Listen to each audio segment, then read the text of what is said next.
The Walks Around Britain podcast is sponsored by Travel, the world leader for vehicle-specific dog guards, boot dividers, boot liners, rubber mats and more. Visit travel.co.uk to check out the product range for the car you drive.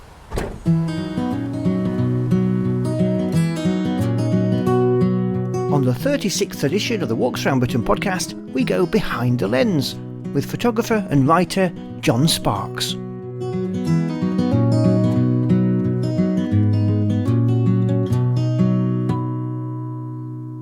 Hello and you're very welcome to the 36th edition of the Walks Around Britain podcast.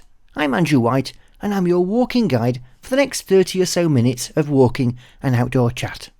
Now this edition is the first in an occasional series we're calling Behind the Lens, where we invite an outdoor photographer to talk about how they got into photography and also to talk us through 3 examples of their work, to tell us the stories behind those images. Today it's Jon Sparks. If you've read any outdoor magazine or bought any outdoor book over the last 20 years, you've probably either seen one of Jon's images or read some of Jon's words.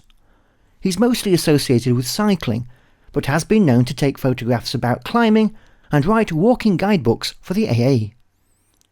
To see the images we'll be talking about, simply click on the links in the podcast description.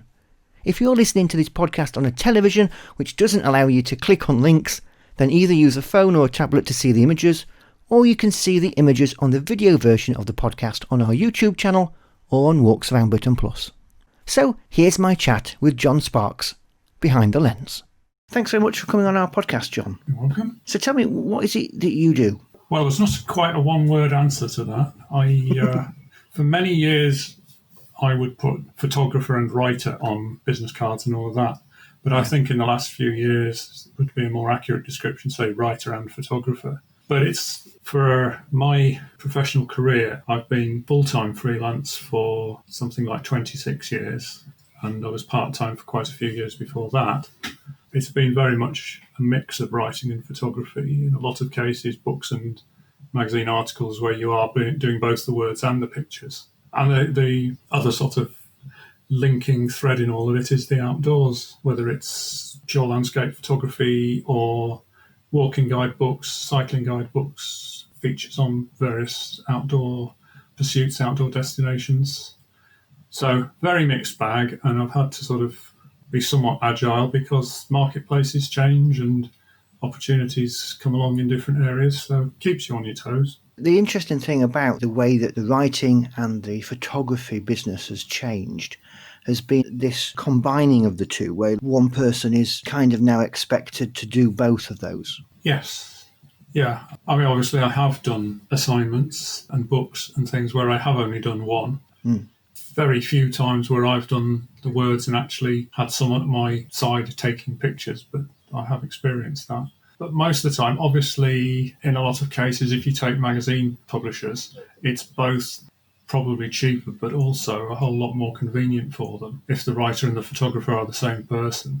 Yeah, to deal with one person rather than two.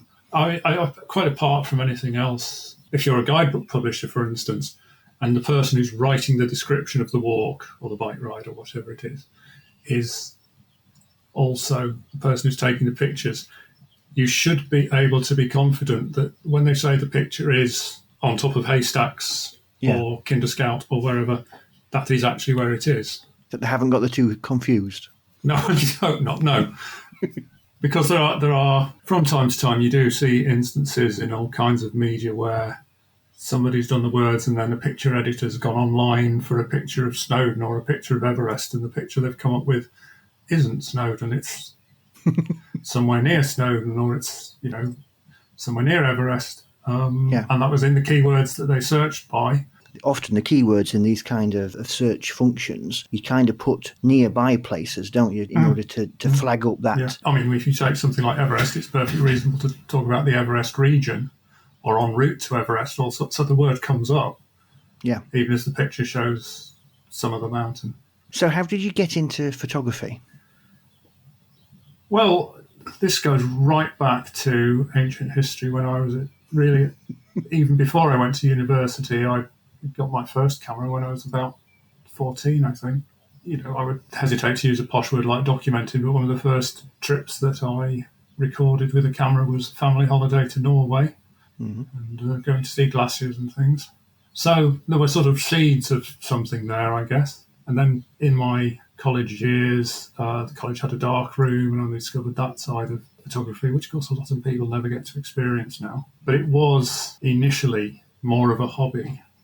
And when I first started thinking about it in any kind of professional context, it was this thing of being able to take photographs to back up the writing. And in some cases, you absolutely have to be, if not the same person actually taking the pictures and doing the words, you have to be in the same team. Yeah. If you're writing about a specific climb or a specific trek or something like that, the photographer really, really needs to be someone who's there in the same place at the same time.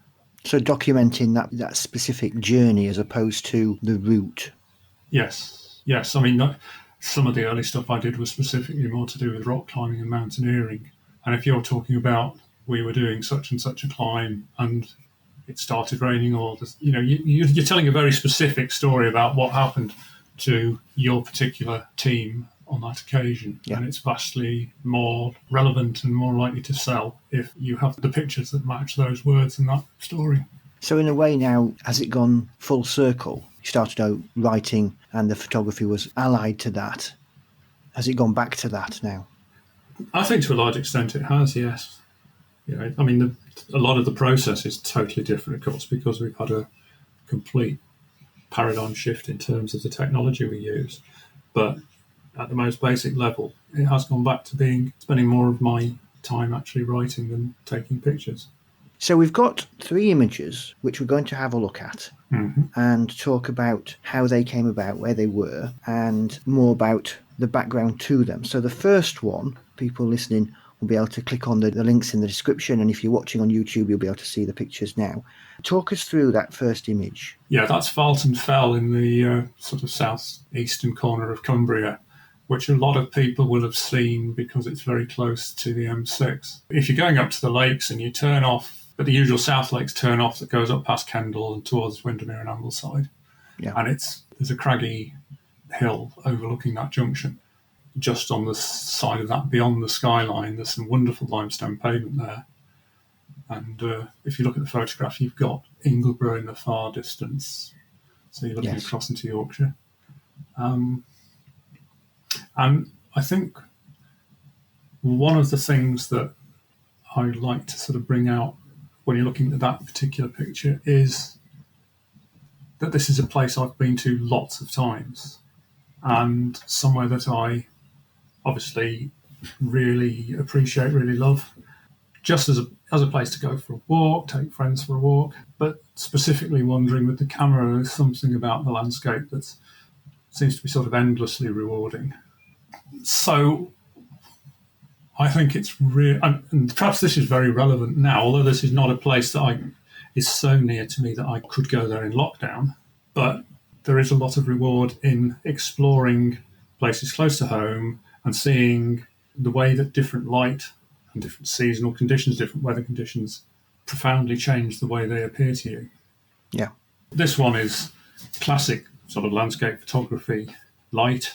It's quite late in the evening, and you can tell by looking at that ash tree that it's middle of winter. So the tree is bare, and I think that works particularly well with this kind of image because it doesn't fill up so much of the image in the way that the tree would if it was in full leaf. You kind of see through it. But because of the familiarity that I built up through a number of visits, I knew on my way there that there almost certainly would be a point where there'd be this really nice light just sort of raking across the very slightly tilted limestone pavement and picking out every branch of the tree. So you get lots of texture in the limestone pavement and lots of colour because the sort of evening light getting close to sunset is very warm, but the areas that are in shadow, which are only getting light from the blue sky, look much colder. So you get quite a lot of contrast of colour, which gives it that vibrancy. And you find that between the foreground and the background, between that split in the pavement, don't you? Yeah, I mean, people talk about magic hour, and not every shot has to be. Possibly the ones that I've selected tend towards kind of magic hour. But not every photograph has to be taken at that time. But obviously, from the landscape photographer's point of view, time around dawn and dusk tends to be particularly rewarding. But there are also cases where far and away the best time to take a shot may be in the middle of the day, because it's a narrow gorge and the sunlight only penetrates the middle of the day, or there's a crag which is orientated so that the light picks out the detail when it's because the sun's in the south and the crag faces west or something, that kind of thing. So there's not a simple formula. Magic hour isn't everything. I also like the fact the tree looks like, with its arms extended, it looks like it's bringing the viewer into the photo. Yes, and it's very asymmetrical. Pretty clearly it's been sculpted by the wind, and actually if you wander around that area, there's a lot of smaller ones that are even more lopsided, because as soon as they poke their first shoots up above the shelter where they've started to grow in one of the grikes in the pavement, the prevailing wind tends to push them one way. The next image that we have then is of this clearly island-based, or a bay. Tell us about this one. Actually, no, that's actually cloud that you can see there. Wow. In the valley. It looks like... Yeah, I can totally see why you see that, but if you look closely at the blow-up image, then it is in fact cloud, and it's a unusually flat cloud inversion as well. Yeah. That's Hampsfell, which is southern extremity of the Lake District between Grangeover Sands and Cartmel, and you're looking in the skyline in the background, you've got the Coniston Fells and the Langdale Pikes. Right. So which will locate it for a lot of people. Yes, yeah. And that was a case where I'm trying to remember exactly where I'd been. I'd been doing, I think, mostly deliveries. So it had been a fairly dull day driving around. And then towards the end of the day, I was heading home. And I didn't know at all the weather conditions were going to do this. But I kind of had some sort of inkling that they just might. And in any case, if nothing, I thought at least I'll get a walk and get some fresh air. So instead of coming straight home, I did go a little bit out of my way. And when I parked the car sort of where the road crosses the ridge halfway up here, I was in mist and I wasn't at all sure what was going to happen, but grabbed the camera and the tripod and so on and set out anyway, and hadn't gone very far before I started to find myself in the boundary between the mist and the clear air. I pretty much knew something was going to happen, and actually it was one of those times as a photographer when you almost don't know where to put yourself because there's amazing shots in every direction, and you actually have to, again, I think, fall back on experience to some extent and try and work out what, if you like, what story you're trying to tell. Yeah. And sort of distill things down to something relatively simple, because one of the dangers with landscape photography is the eye and the brain together kind of focus on a few things. The camera sees anything that's in front of it fairly indiscriminately. So you've got to learn to see more like the way the camera does and anticipate all of that, the things you might have overlooked.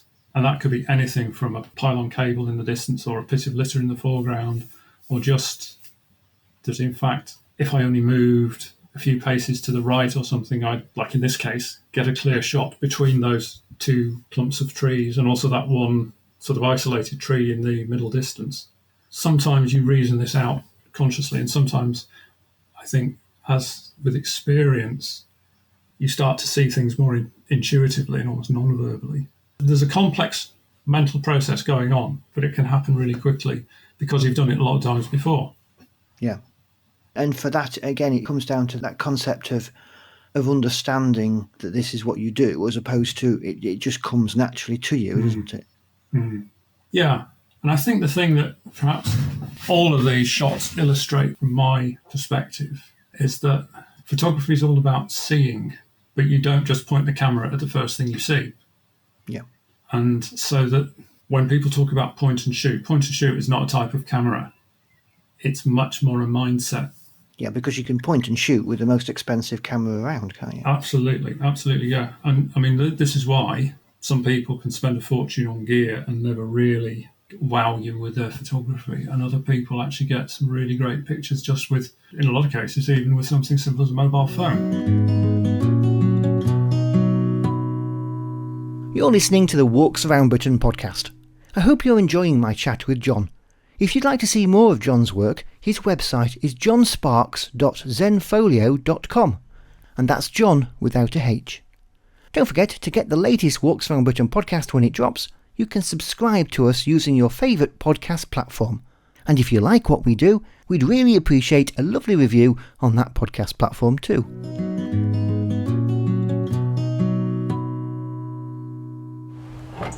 The Walks Around Britain podcast is brought to you by Travel, the world-leading manufacturer and retailer of vehicle-specific dog guards, boot dividers, boot liners, rubber mats and more. Adding Travel products enables you to get out and enjoy walking adventures with friends, family and dogs, so that everybody enjoys the journey. Travel offers the best fit guarantee of any brand when purchasing direct through their website, or your money back. Visit travel.co.uk to see the product range available for the car you drive.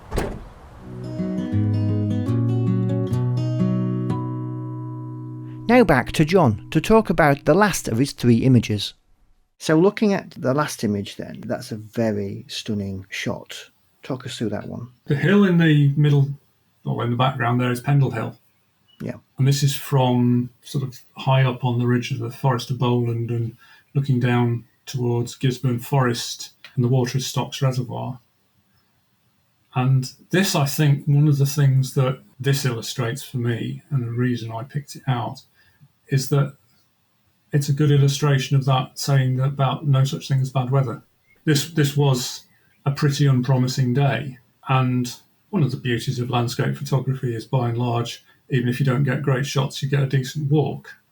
Yeah. So this was definitely one of those cases where go for a walk, hope for the best, and you just had enough of a parting of the clouds to create those patches of light.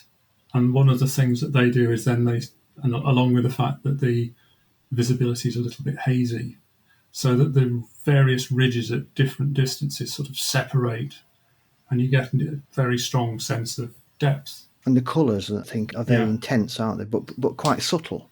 Yes, I mean a lot of the shot, particularly the sky, is almost monochrome.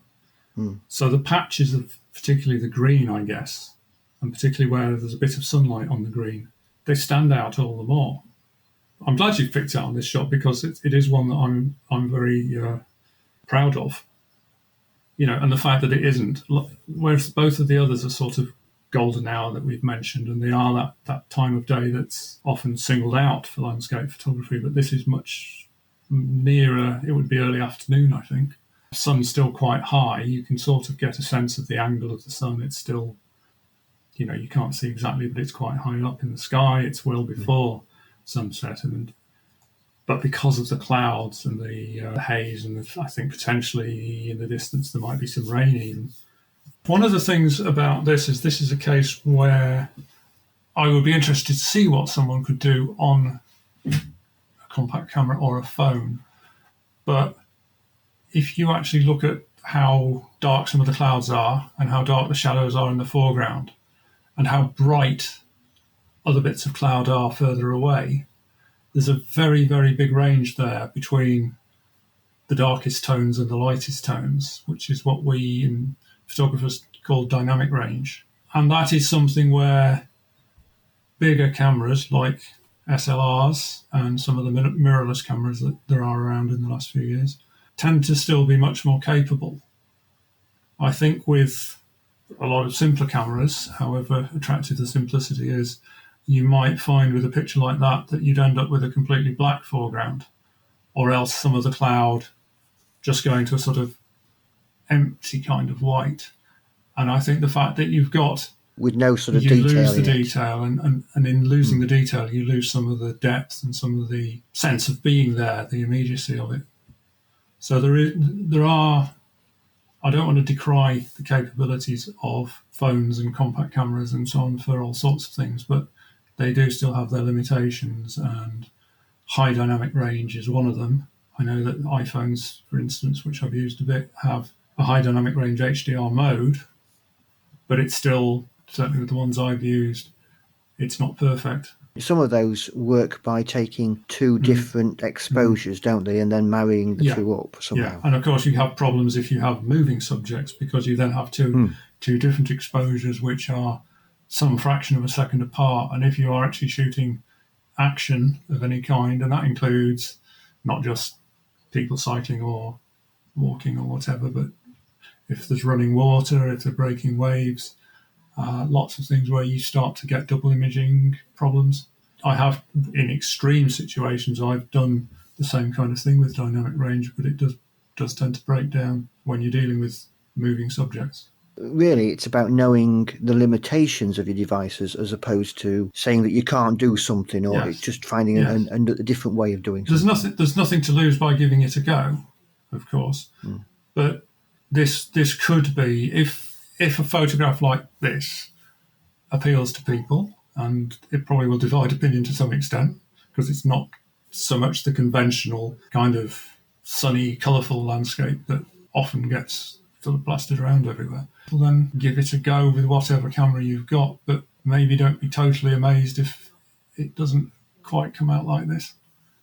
And there's a certain amount of work being done on this afterwards as well.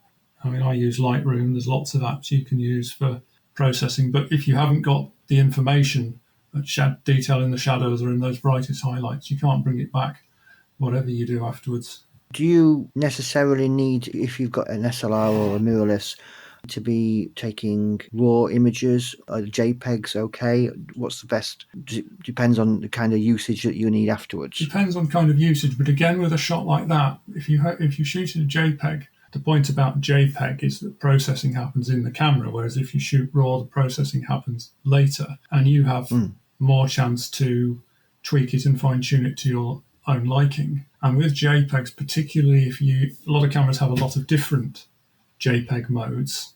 The ones I'm most familiar with are the Nikon SLRs, and that aspect is very, very similar with the new Z series, the Nikon mirrorless. But it's true of most SLR and mirrorless brands that you have a number of options to shoot JPEG, and your default thing might be, well, I'm shooting landscape, so I'll use the landscape mode, and it will use a particular JPEG setting. But even that, because one of the things that it will be aiming to do is to produce a result that looks quite punchy and colourful straight out of camera, is that you could lose detail in those extreme bright or dark areas. And if it is a JPEG, that detail's been thrown away and you can't get it back.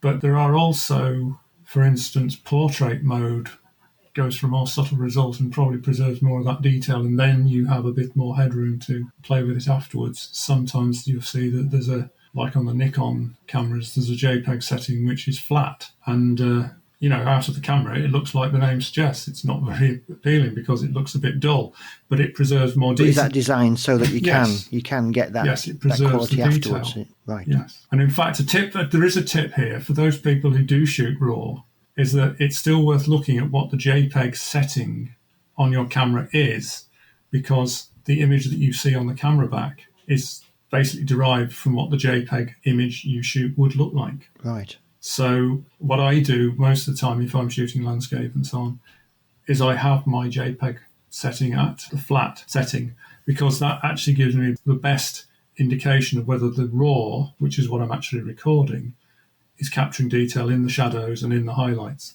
There's also a tip here, is to make sure that the brightness and any kind of colour saturation on your actual screen, if you use the screen very often, is that isn't artificially boosted, because that could affect what quality photos you take. Yes, and that's very interesting, because, I've got, I'm not one of these people who's actually got cupboards and cupboards full of camera gear, but I've got a number of SLRs. I've got 3 Nikon SLRs that I've used for a number of years, one of which must be nearly 10 years old. And it is noticeable that the screen on that probably wasn't ever as good as more modern ones are. It doesn't have such high resolution, but also I don't think the colour rendition is quite as accurate. But it's actually changed over time, it seems. That still takes the pictures themselves that come out of it are just as good, but the screen image is a less good guide to what the final result is going to be. But the other thing you always have, virtually every digital camera has it, is the histogram. And I know we're getting technical now, but that is a really useful thing to learn to use, because that is the thing that really gives you some clues as to how much detail you are or are not preserving in your shadows and your highlights. What would be a really good thing here would be as if there was some sort of a book that somebody could recommend. Oh, let me think. If you wanted to get more seriously into digital photography, could there be something like that available? Well, funnily enough, there is something that I would consider recommending.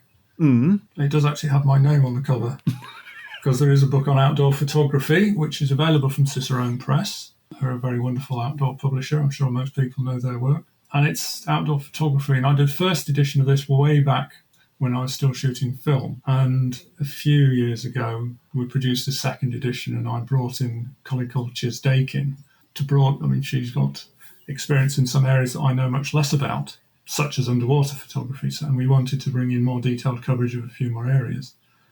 So the second edition is very much a joint offering. It's been out a few years, so it doesn't, in a few respects, talking about types of cameras, it's probably very slightly out of date. Doesn't say very much about mirrorless, for instance, as far as I recall. But 99% of what's in there when it comes to technique and approaches to shooting and preparation, what to take if you're going on a trek, anything like, or other expeditions, take photographs under more extreme circumstances, shoot different kinds of activity. Most of it doesn't change. Yeah. And it is all grounded very much in real world experience. And we have tried very much to make it not too technical and relevant to most people who are prepared to put in a little bit of, I think it's thought more than anything. It's not necessarily learning a great deal of technical stuff. A certain amount of that definitely helps, but you don't have to get bogged down in it, but actually being willing to think about what you're doing and what story you're trying to tell with the photos you're taking, if you like.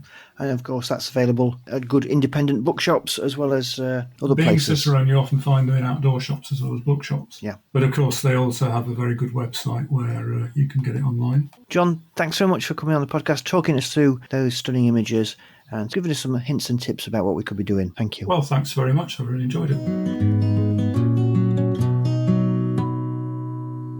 That's it for another podcast. Don't forget there's walking inspiration 24/7 on our Netflix for walking subscription service, Walks Around Britain Plus. Visit our website for a 7-day free trial. If you'd like to suggest a topic or would just like to comment on something, then by all means send us an email, podcast@walksaroundbritain.co.uk. And don't forget to follow us on social media. You'll find us on Twitter, Facebook, Insta, Pinterest and YouTube. Until next time, thanks for listening and happy walking.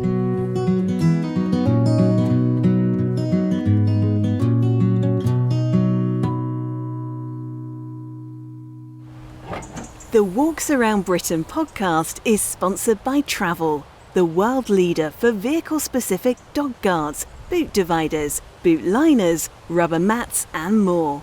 Visit travel.co.uk to check out the product range for the car you drive.